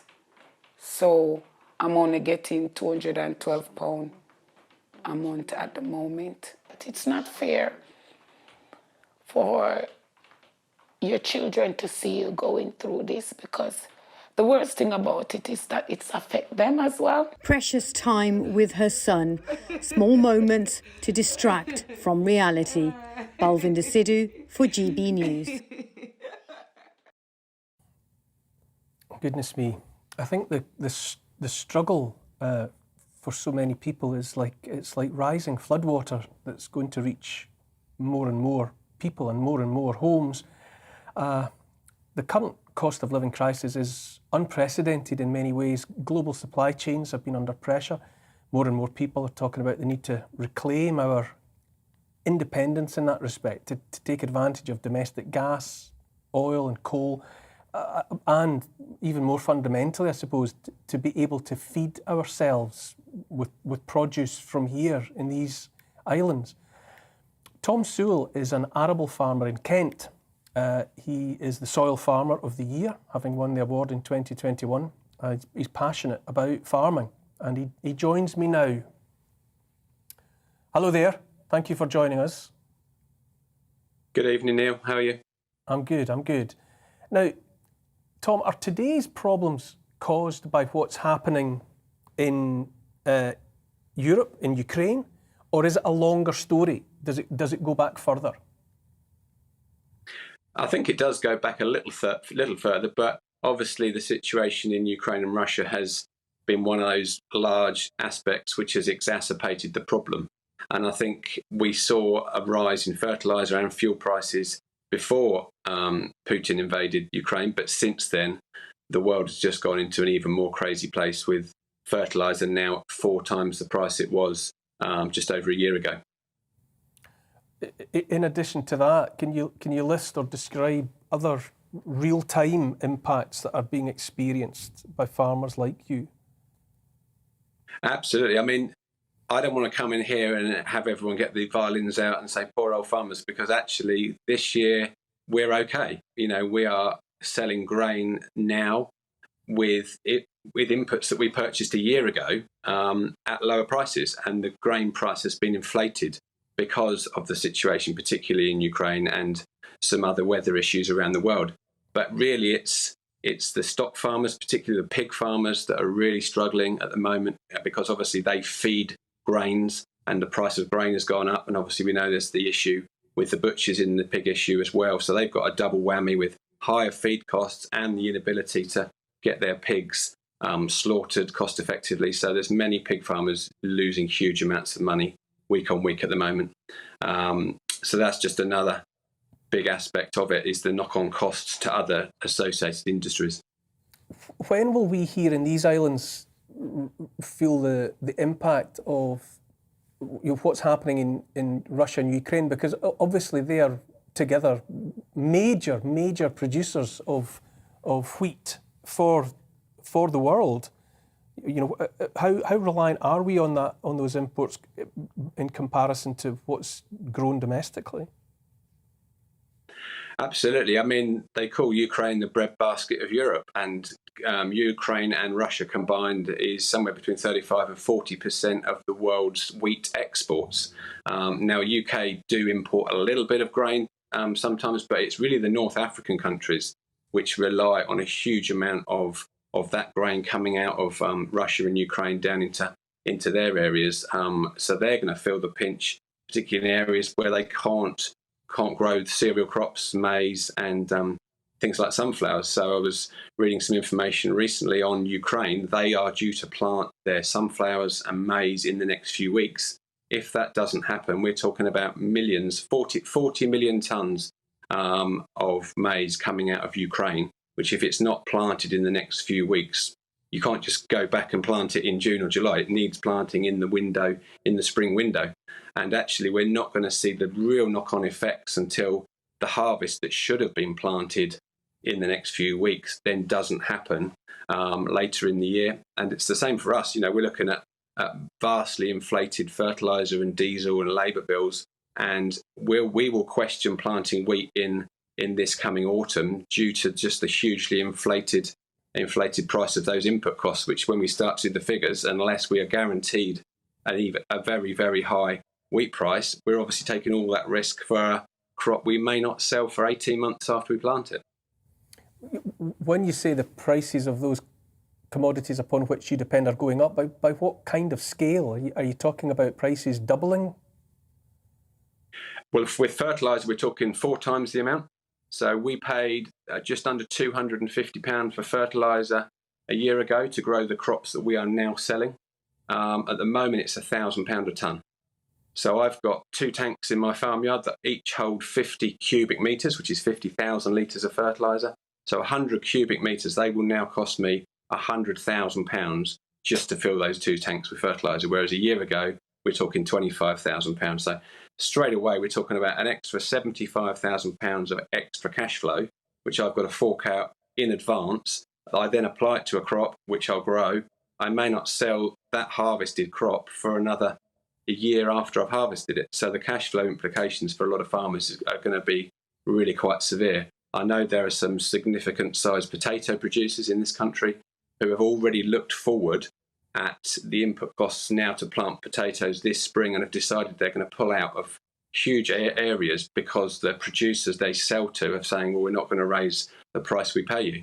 And so they've just done a very, very sharp figures analysis on that and said, well, we can't make a margin, we're just pulling out. So that is, again, is potatoes that are not going to come through to the harvest later in the year. And, you know, we may see some shortages later in the year on the supermarket shelves. Are we victims of having gone a long way down a path from which there is no return? You know, we hear all the time about global supply chains and the fact that we're all interconnected and that we're dependent upon the security of supply of this, that, and the next thing from wherever in the world. You know, was this something that was avoidable? You know, would farmers in this country have advocated doing something differently so that we weren't so exposed to events in the way that we are at the moment? I think quite possibly. I think this, obviously the issue in Ukraine has just blown everything out the water. And I know there are people in government that say, well, we don't really need farmers. We can have, you know, flower meadows and rewilding and just import the food. Well, that's all very well when the food's there to import. But actually now we're looking at situations where even in areas away from Ukraine and Russia, that people are choosing not to plant. So we're hearing in North America that they're not going to plant as much maize as normal. We're hearing in the UK people aren't planting potatoes. And if other countries that aren't in a war-torn area are choosing to pull out just because of the economics, is the food going to be there to import? You know, perhaps it is for the rich countries, but for the poor countries, then we could see some really serious issues. And, you know, with some, and the idea of a £3 chicken at Morrison's is going to be a £7 chicken, and it's actually going to affect the poorest really quite significantly, I think. Tom Sewell, farmer in Kent, thank you so much for your time this evening. It's troubling stuff that you have to report. I'm tempted to say it's a reminder that as you sow, so shall you reap. That's the biblical message, isn't it? And we're now, we're now reaping what we have sown over the long term. But thanks for your time this evening, Tom. Tom here in the studio. It's salutary stuff, isn't it? When you hear, when you're reminded of the extent to which we've made ourselves dependent, and now certain things are letting us down potentially. Yeah, I mean, what's coming back to bite us is 40 years of globalisation, which, again, you know, looking at glass half full, has brought many benefits to the world. But equally, if you can't supply, your energy security, your food security, if you can't bring goods in that keep a lid on inflation, then that has a real world effect on people, as you saw from your earlier package. A woman literally worried whether or not she can pay her energy bills. And I have to say, tens of thousands of people are in that position. When the price cap comes off in April and is recalculated, it'll be recalculated again in October. And there's only 3 choices really open to government here. It can either tax us less and put more money into the pockets of individuals, and we do have tax rates now at the highest level in peacetime history. 26% of a household energy bill has got green levies and other taxes that are contained within it. So there are political choices to be made. Of course, you can ask companies or employers voluntarily can choose to pay more. But again, if you're not getting the uplift in people's productivity, they're not producing more for the extra pay, then again, inflation takes off. And we're not careful, we're going to be back to the 1970s with a sort of stagflation scenario where both prices are going up, and then eventually unemployment goes up with it as well, and that's when you get a real economic and political crisis. Well, then you start getting into the depression, don't you? Yeah. Actually, not just a recession, but a depression. Depression, in that way. absolutely. Ingrid, this is the first time I can remember in a long time that we're all talking about the price of energy now. You know, you say tens of thousands of people affected. It feels as though what's coming is going to affect everyone. You know, that there will be very few or a very thin section of society that is somehow above and insulated from this. I think everyone's going to get the hit. And just look, Neil, at how mealy-mouthed actually Rishi Sunak's response has been so far to the energy crisis. He's talked about people having a loan paid back through their energy bills of £200 over the next 2 years. Which is meaningless. Just put that in contrast. I mean, obviously don't want to go down the rabbit hole of COVID. You've talked a lot about that issue on this show. But, you know, I have to say, I have myself sometimes scratching my head thinking, did we borrow £300 billion as a nation for the wrong crisis?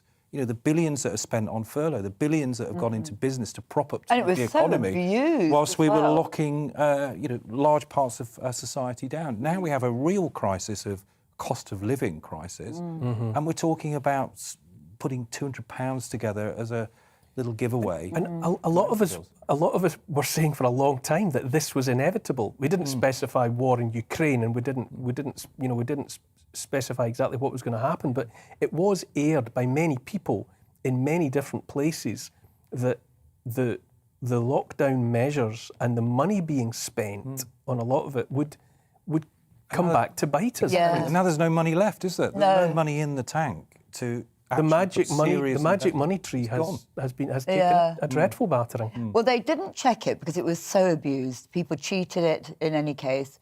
I mean, putting up the NHI, that is a ridiculous thing to do as well, because, again, it ends up with the situation people won't be able to afford to do it, and then employees as well, and employers, you know, you get that sort of thing where it's not economical for somebody to work or to be employed. But, you know, I find, honestly, I look at this sort of like as a whole. So pre the Ukrainian invasion, the invasion of Ukraine, they were already, the electricity was going to go up and everything, and now it's going up even higher. And I'm thinking of it, this is really very clever. It's a dependency. Everywhere we look, there's a dependency. And eventually, the whole world will be dependent on the few. This is kind of all part of the, you know, the Great Reset then. So I'm thinking, here we have electric cars, all the manufacturing, this is where we're going to go, all that green, you know, climate change, whatever. I'm sorry, that does my head in. And suddenly electricity's gone sky high. And here we are supposed to be buying electric cars. Well, that's, you know, wipe that out the window. With the food thing, we've been heading this way for so long.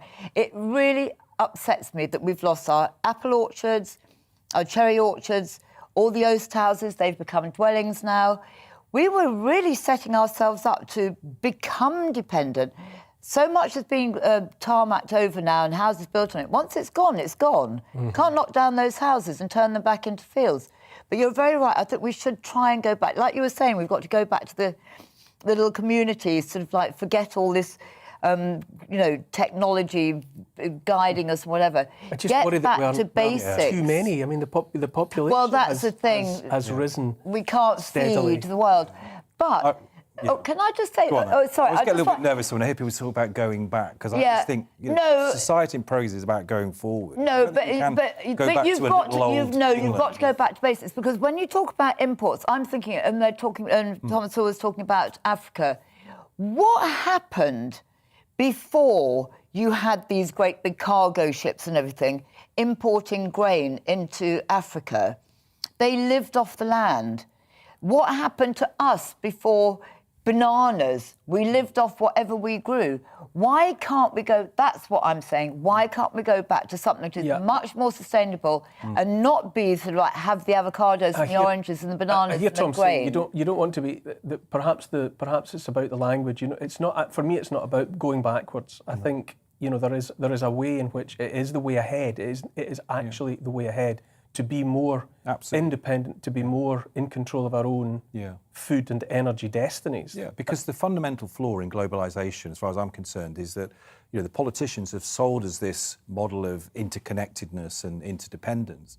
But of course, it's all based on the notion of, A, the kindness of strangers, whilst they continue to be kind, and B, that you haven't got psychopaths like President Putin, who are prepared to literally risk World War III. Or Biden. Sorry, I'm going to throw in there Biden. I'm going to have to get into a break here, and after that, I'll speak to the woman who managed to gatecrash London Fashion Week while wearing a bin bag.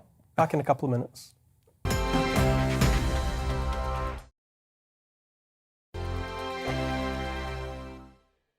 GB News is the UK's home of discussion and debate from all perspectives. To stay up to date on the latest stories, make sure that you subscribe to the GB News channel right here on YouTube. You can watch us live 24/7 across the whole world. You can also check out exclusive content and catch up on previous episodes of your favourite shows. Every day, we ask the questions that you'd ask, so why not add your voice to the conversation in the comments section? Don't forget to subscribe. We are GB News, Britain's news channel.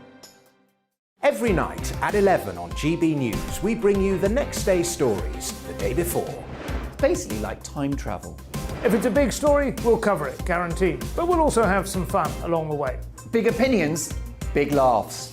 Sometimes big hair. This is Headliners, the paper review show that won't send you to sleep like the others will. 11 p.m, 7 nights a week. Join us.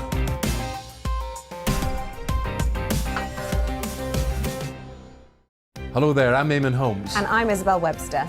And we hope you can join us for Breakfast with Eamon and Isabel. You make me laugh out loud, belly laugh. Is that important first thing in the morning? Yeah, absolutely. And there's me trying to be deadly serious. News is a serious business. Yeah, I have to rein you in sometimes. Well, it doesn't stop us laughing at it. It doesn't stop us having an opinion on what's going on. Yeah. And it certainly will not stop us reflecting what you think. Weekdays from 6 to 9:30 on GB News. I'm Dan Wootton. Join me Monday to Thursday from 9 to 11 for the feistiest and most fun news debate on TV, where free speech reigns. I'll bring you a sharp take on the day's biggest stories, bombshell newsmaker interviews, and A-list guests. And I guarantee you, no spin, no bias, no censorship, and no reason to go to bed. That's Dan Wootton Tonight, Monday to Thursdays from 9 on GB News.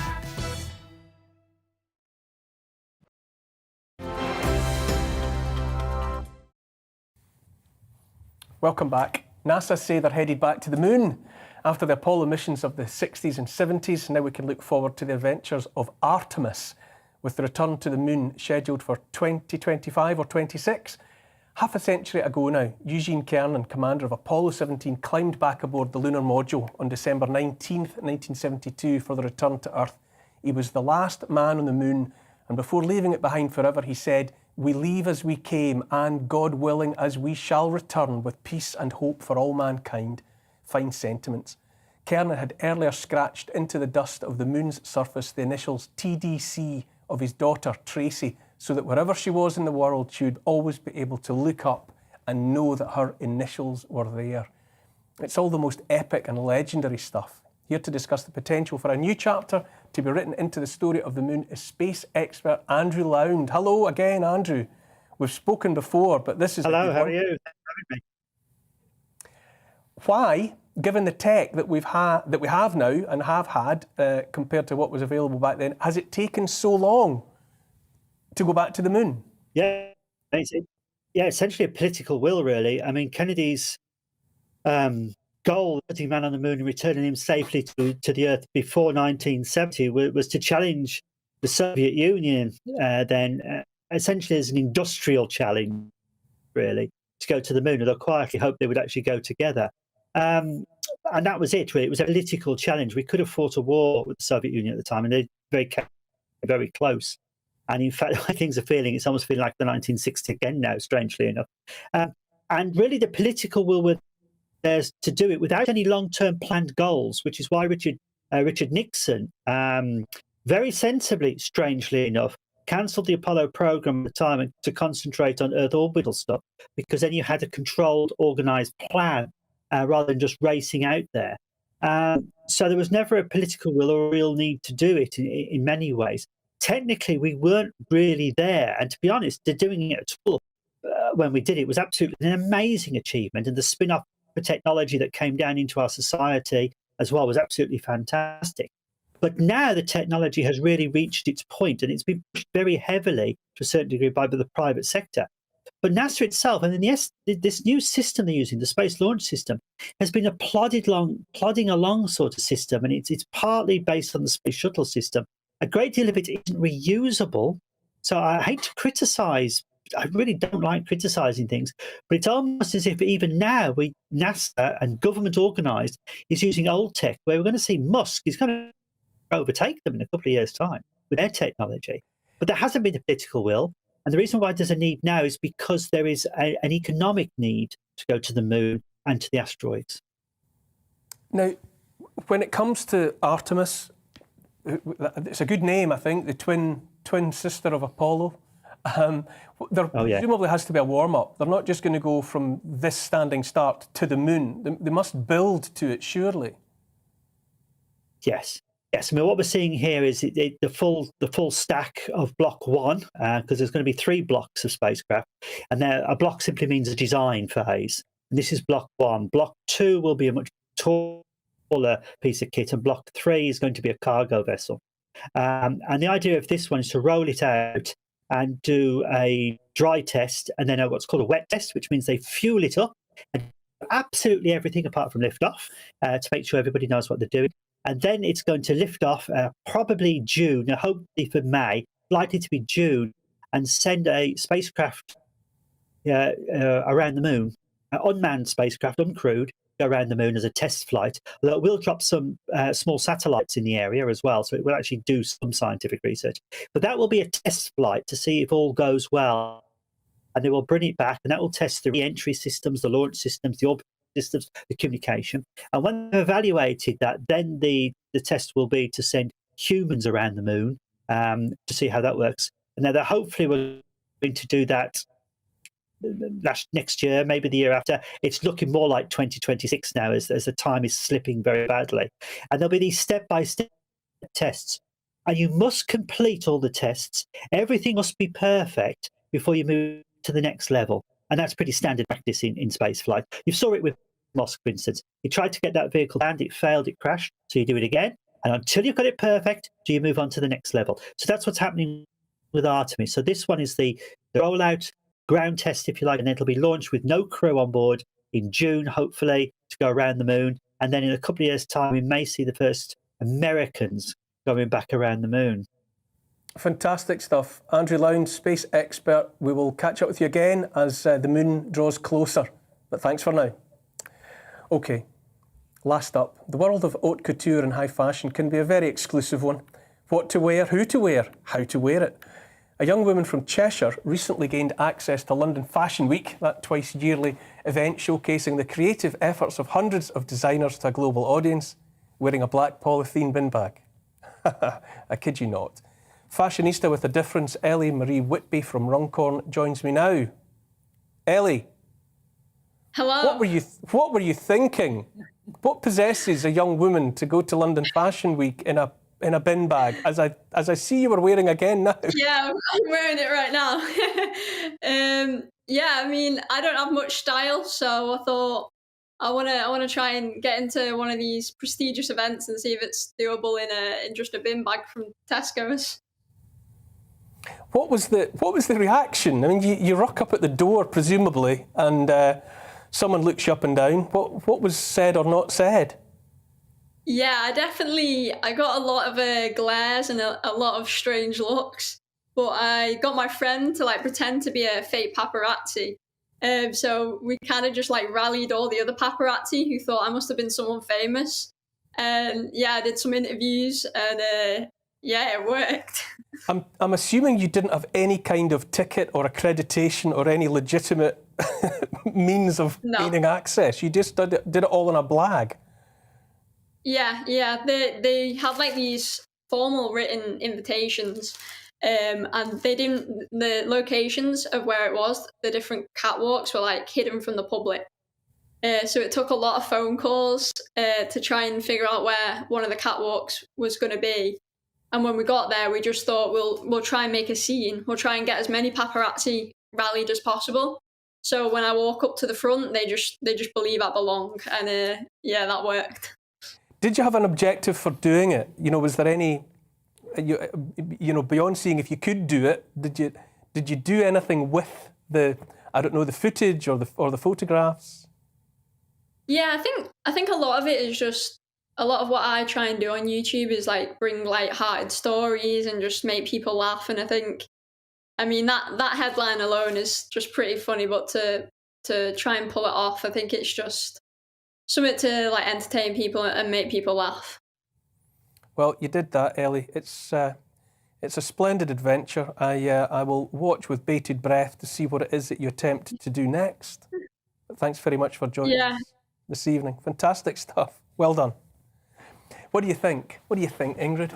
Is that the kind of stunt that appeals to you, or? Oh, do you know, I don't care. It just makes me smile. Everything's such doom and gloom at the moment, and go for it. I think she's just like a bright young. It's so refreshing.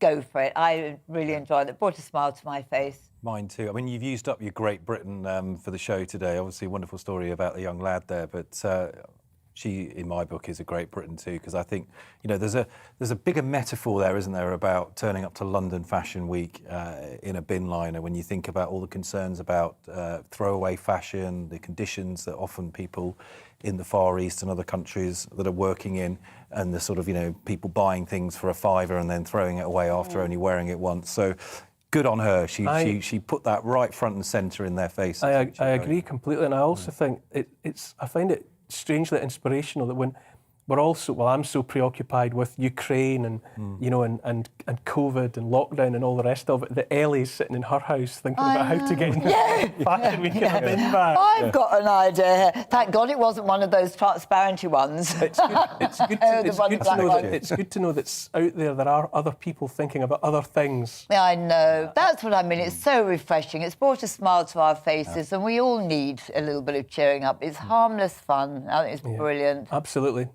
Now, that's all from me on Neil Oliver Live. My thanks, as always, to my panel, lovely Ingrid Tarrant and lovely Tom Buick. Thank you for being with me.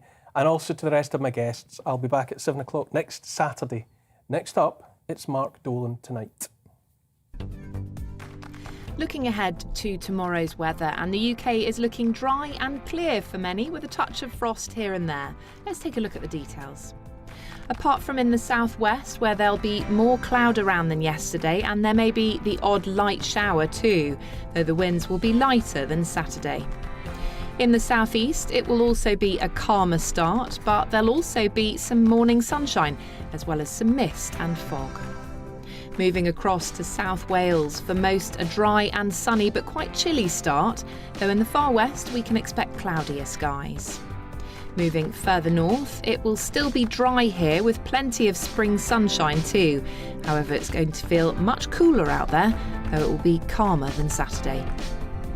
In northeast England, it could be a bit of a murky start for inland areas, but dry, much brighter along the coast, though feeling cool here still with an onshore breeze. Now for southern Scotland, it's a similar story to elsewhere. Here is where the frost is most likely, but it will be a sunny and calmer start for most. Finally, Northern Ireland, where after a sunny Saturday, clear in the east, but in the west turning cloudier, with the odd spot of rain throughout the morning. The rest of Sunday morning will remain sunny for many, but it will continue to be a much cooler day than Saturday. And that's how the weather is shaping up during tomorrow morning. On Mark Dolan Tonight, my Mark Meets guest is the author of a new book on Chelsea owner and Russian oligarch Roman Abramovich. Just how did this billionaire make his money, and what does the future hold following Russia's invasion of Ukraine? In The Big Question, should we scrap projects like HS2 and build more roads? And in my big opinion, political correctness is killing British